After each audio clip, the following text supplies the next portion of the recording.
Trigonometric ratios, complementary angles, exercise 24, question number 5, page number 316, serial number 590.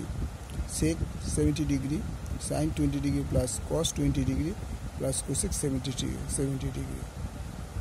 তাহলে আমাকে sec মানে আমি লিখতে পারি 1/cos 70 degree বোঝানোর জন্য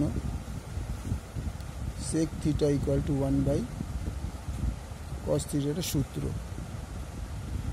এটা কিন্তু সূত্র sec theta equal to 1/cos theta, তাই sec theta বলে লিখতে পারি 1/cos 70 degree। এবার টার্গেটটা থাকবে এটাকে আমার cos এ আনতে হবে।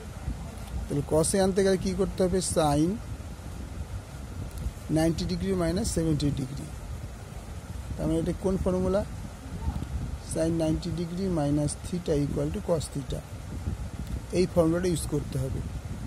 প্লাস এটা কি ছিল, যা ছিল এটা থাক, এটা cos আছে,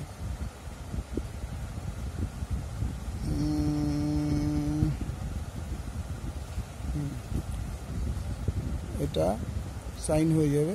তাহলে এটাকে আমি ভাঙাবো cos 90 ডিগ্রি থেকে 70 ডিগ্রি, এটা যা ছিল তাই থাক, cosec 70 ডিগ্রি। তাহলে cos 90 degree minus theta equal to sine theta. তো যে কোনো পিছনে যেটা থাকবে সেটাই থিটা কিন্তু।